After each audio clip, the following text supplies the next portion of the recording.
Halo semuanya, perkenalkan nama saya Rista Anggraini, saya dari program studi pendidikan fisika dengan NPM A1E024030.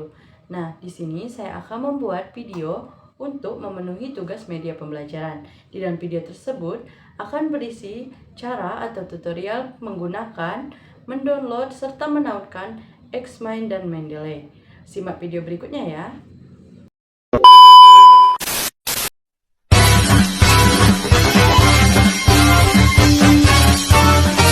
Baiklah, yang pertama di sini saya akan memberikan tutorial cara mendownload aplikasi Mendeley. Yang pertama itu kita buka Chrome. Setelah itu kita klik di kolom pencarian itu Mendeley. Di sini saya menggunakan Mendeley Desktop. Setelah itu kita Mendeley Desktop for Windows. Oke, untuk kita tunggu di sini.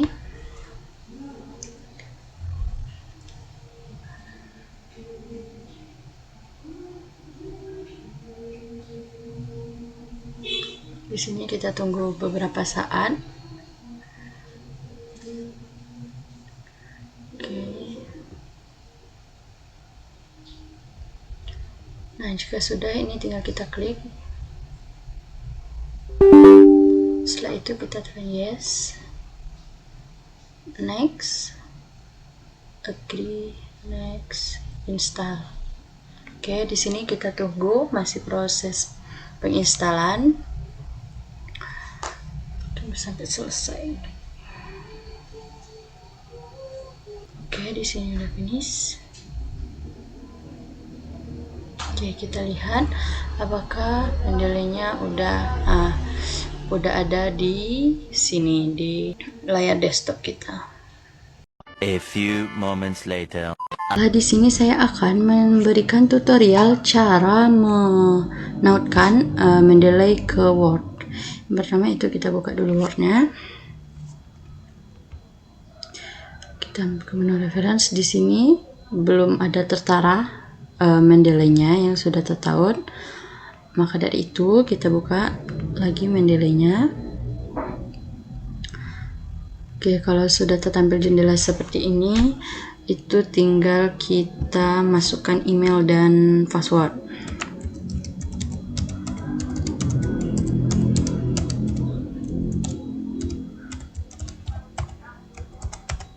Ini passwordnya juga.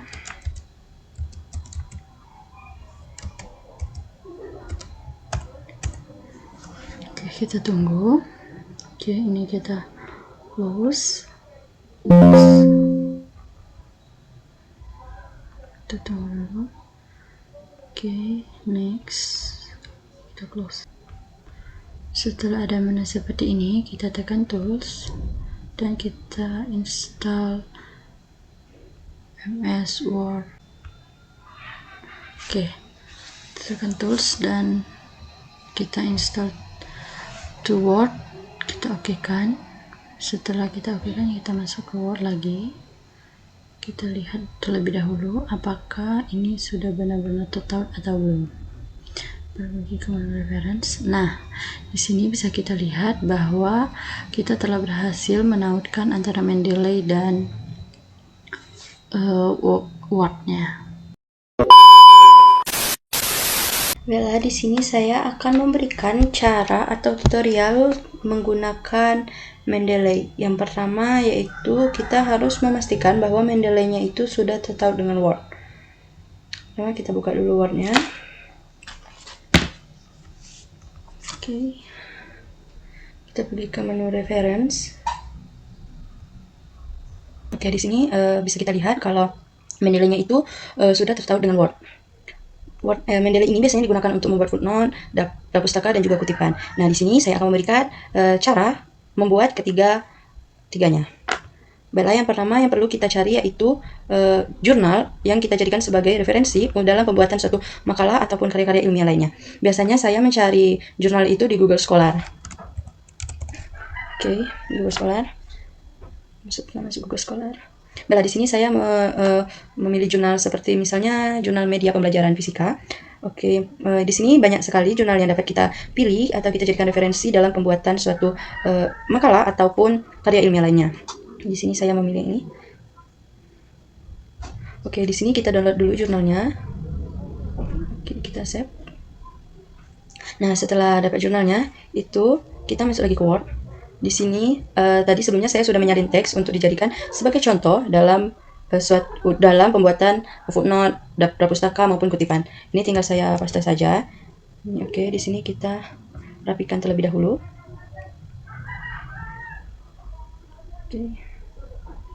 Oke, setelah dirapikan, kita pergi ke reference lagi. Cara pertama membuat kutipan yaitu kita pergi ke insert citation, go to Mendeley. Setelah itu kita tambahkan jurnal yang ingin kita pilih. Bila kita tambahkan dulu jurnalnya, oke. Kalau jurnalnya udah masuk, itu tinggal kita kembali ke Word.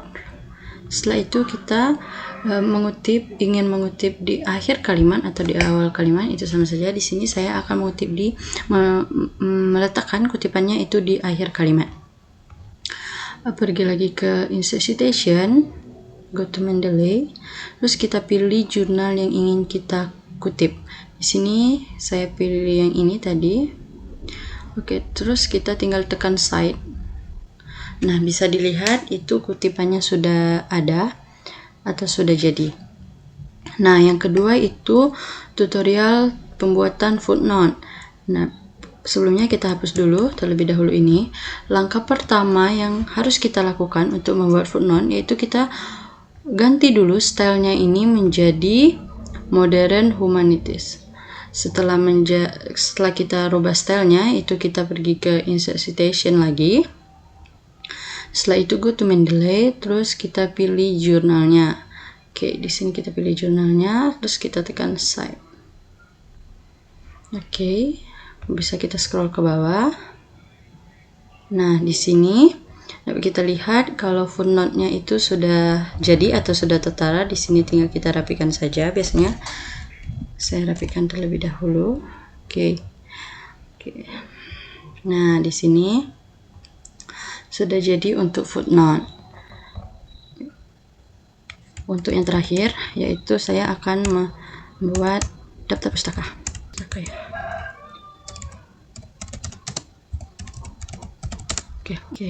Di sini untuk daftar pustaka tadi dia itu udah langsung nyambung dengan pembuatan footnote. Stylenya itu harus modern human. Nah, setelah itu tinggal kita klik insert bibliografi. Oke, setelah kita klik insert bibliografi, di sini otomatis daftar pustakanya itu akan tersedia otomatis. Nah, gimana sih kalau ingin menambahkan daftar pustakanya satu lagi? Caranya yaitu kita pergi lagi ke insert citation, go to Mendeley, terus kita pilih jurnal mana yang ingin kita jadikan sebagai daftar pustaka. Oke, saya pilih yang ini misalnya. Tinggal kita tekan set lagi. Oke. Nah, di sini otomatis daftar pustaka yang kedua sudah jadi juga. Ini kita rapikan terlebih dahulu. Nah, seperti ini. A few moments later.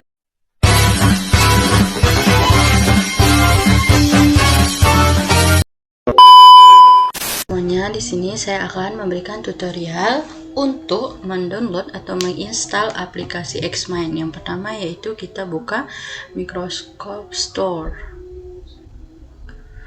Kalau Microscope Store-nya udah ketemu, udah terbuka, itu kita bisa cari aplikasinya itu Xmind.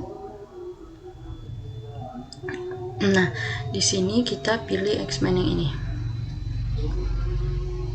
Tunggu sebentar. Ini tinggal kita klik pasang. Oke, kita tunggu dulu beberapa saat.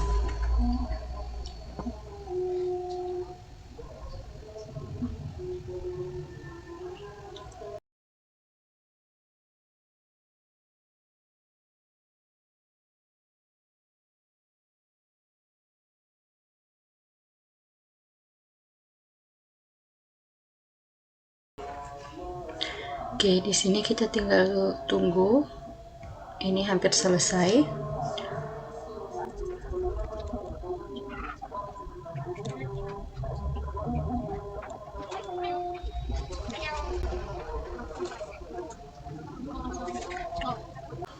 Nah, itu kan udah terpasang kan, jadi kita lihat apakah di layar desktopnya itu langsung ada X-Men-nya, udah selesai kita install. Baiklah, di sini saya akan memberikan tutorial untuk login ke aplikasi Xmind. Yang pertama itu kita klik sign di pojok kiri atas. Oke, di sini kita dapat login menggunakan email ataupun akun Google. Menurut saya lebih mudah login itu menggunakan akun Google. Jadi di sini saya lebih memilih menggunakan akun Google. Kita klik logo Google-nya. Oke, kita tunggu sebentar. Ini kita pilih akun Google yang ingin kita gunakan. Oke.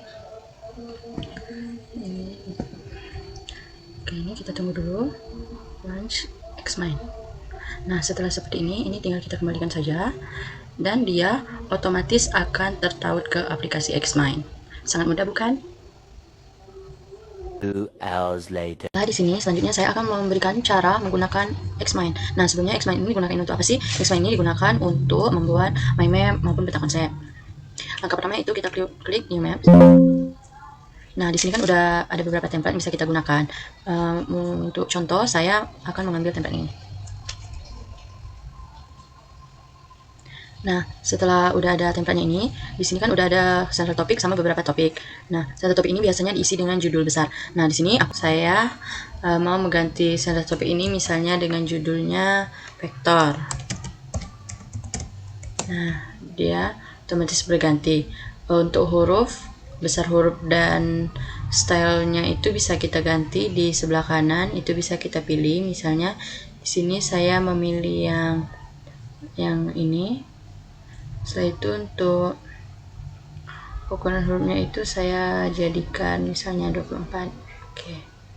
Nah, di sini kan udah ada tuh topik 1, topik 2, topik 3 dan topik 4. Gimana sih cara mengembangkan topik 1 ini menjadi topik-topik yang lainnya?